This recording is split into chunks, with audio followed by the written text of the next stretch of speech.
Iran और America के बीच छिड़ी जंग को अब 3 हफ्ते हो चुके हैं। 28 फरवरी से शुरू हुआ ये संग्राम अब एक ऐसे मोड़ पर खड़ा है जहां दुनिया की सांसें थमी हुई हैं। एक तरफ युद्ध के मैदान में आग बरस रही है तो दूसरी तरफ अमेरिकी राष्ट्रपति डोनाल्ड ट्रंप ने कुछ ऐसे संकेत दिए हैं जिसने सबको हैरान कर दिया है। ट्रंप कह रहे हैं कि अमेरिका अपने लक्ष्यों के बहुत करीब है, लेकिन क्या इसका मतलब है कि ये युद्ध रुक जाएगा? जवाब है नहीं। राष्ट्रपति ट्रंप ने साफ कर दिया है कि वो सीज फायर यानी युद्ध विराम के मूड में बिल्कुल नहीं है। शुक्रवार को जब पत्रकारों ने उनसे पूछा तो ट्रंप का 2 टूक जवाब था। जब आप सामने वाले को पूरी तरह तबाह कर रहे हों तब युद्ध विराम नहीं किया जाता। उनका मानना है कि अमेरिका ने ये जंग लगभग जीत ली है। लेकिन ट्रंप ने एक और बड़ी बात कही है। उन्होंने ट्रुथ सोशल पर पोस्ट किया कि अमेरिका अब मिडिल ईस्ट में अपने बड़े सैन्य अभियान को समेटने यानी कम करने का विचार कर रहा है।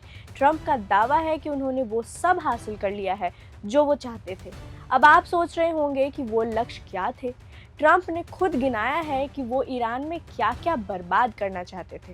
पहला, ईरान की मिसाइलें, उनके लॉन्चर और पूरा सिस्टम पूरी तरह कमज़ोर हो जाए। दूसरा, ईरान की डिफेंस इंडस्ट्री यानी हथियार बनाने वाले ढांचे को मटियामेट करना। तीसरा, ईरान की नौसेना या नेवी और वायुसेना एयरफोर्स को ख़त्म करना। चौथा, सबसे ज़रूरी, ईरान को कभी भी परमाणु बम बनाने के करीब ना पहुंचने देना। और पांचवा, अपने साथी देशों जैसे इजराइल, सऊदी अरब और यूएई की सुरक्षा पक्की करना। ट्रंप के हिसाब से उन्होंने ये सब कर दिखाया है। अब बात करते हैं आपकी और हमारी जेब की।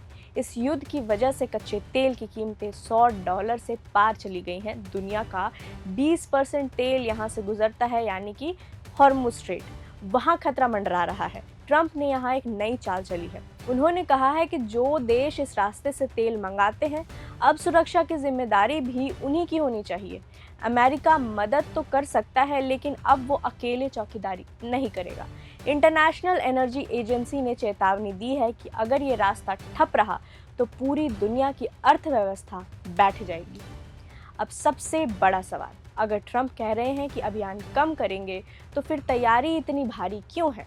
ईरान के चारों तरफ अमेरिका ने अपने 3 सबसे बड़े एयरक्राफ्ट कैरियर तैनात कर रखे हैं, जेराल्ड फोर्ड, अब्राहम लिंकन और हैरी ट्रूमैन।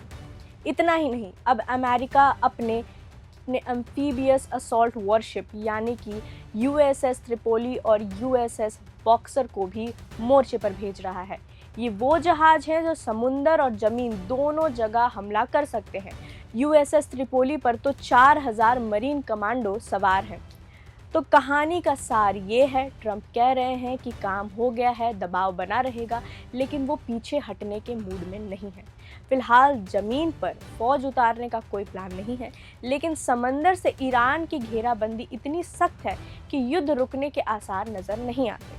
ईरान ने भी धमकी दी है कि अब उसके निशाने पर दुनिया भर के पार्क और टूरिस्ट प्लेस होंगे।